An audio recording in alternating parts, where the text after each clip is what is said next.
Hello, disciplined freedom seekers, beauticians of the way. I'm just sitting here in the morning under a lemon tree, thinking about the process that we're walking together, thinking about ways that I can assist in the deepening this week. For a lot of us, this is week 2. How can our central nervous system become that instrument ever more? How can we have access to those subtle energies? Hopefully you've been trying a bit of the breath work, a bit of the massage, maybe even fasting.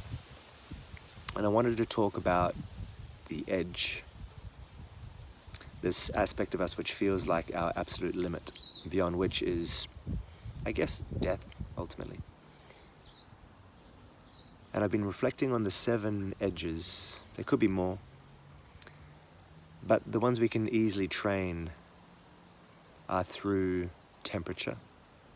I mean, definitely heat is one. That's a whole other thing. I remember I did a marathon actually in 42 degrees, 42 kilometers in 42 degrees. This is around Alice Springs, so that was a whole thing. And for me, that really surfaces, circles, circumferences, siphonates around the idea of being okay with sweat and just being in a high temperature. A sauna is a typical example where we put ourselves in that space knowingly. I think definitely keeping the brain cool is an interesting area, but it's not particularly something I train in regularly. But cold is. Cold is something I try to step into daily. First thing in the morning with a cold shower. Yesterday I was lucky enough to be by a river. For those of you who saw that Facebook Live, I was having some cold water immersion and rewilding, reconnection. So temperature is probably the first one on the list. Hunger is the second one, and I've put a few notes in about fasting and flushing in that initial document I shared with you. Pain and pleasure are another fun bucket of sensational edges to explore. Definitely this thing has been, pain has been explored with S&M, sadomasochism, and it's got a kink aspect to it. It's also got a ritual aspect to it with piercing and branding and scarification. And it's interesting, yesterday I was in a forest and there was some stinging nettles, and I'd been initiated into the stinging nettle in Germany by a beautiful man who had really had an affinity for it. And he's like, come, feel this. And we ended up stroking these stinging nettles across each other's skin.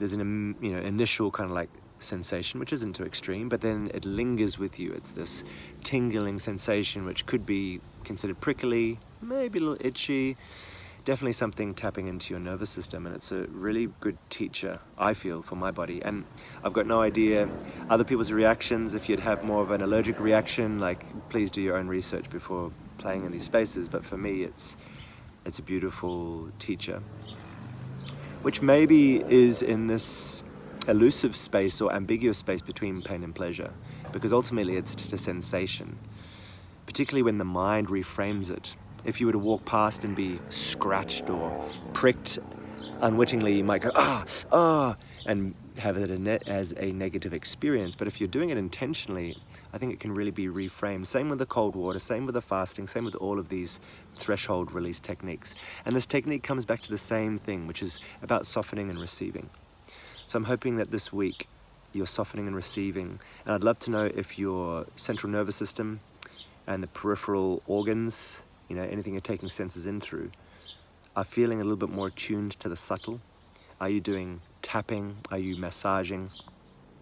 And in the space of pain and pleasure, how are you experiencing? Because often if we live a more controlled life, we don't get to the edge of our pain and pleasure. We very much guard against pain at all costs, put, rubber corners on sharp edges, and abide by the signs and the yellow marking tape, the red warning signs. And pleasure, sex is a usual go-to for pleasure. And some of us I've definitely been in this camp where I lump all of my pleasure into just the sexual connection with my partner, which is something I'm really unpacking at the moment. how many of us really find that edge regularly in our life? Do we even know how to get there? And for me, it's an ongoing experiment. You know, I've got a few techniques which I've built over the years, but I'm very much in the laboratory of continuing to expand these practices. A simple one for pleasure would just be edging, you know, self-pleasuring, masturbating, and coming to the edge where it feels like climax or orgasm. But then how do we soften? How do we not that ejaculation or climax or orgasm is a negative thing, but when you start to study Taoist sexuality, you know, Mantak Chia and a bunch of other practitioners of harvesting or utilizing that chi, that life force that is inherent in the sexual energy, there is this idea of emptying ourselves and draining ourselves in some way with that energy.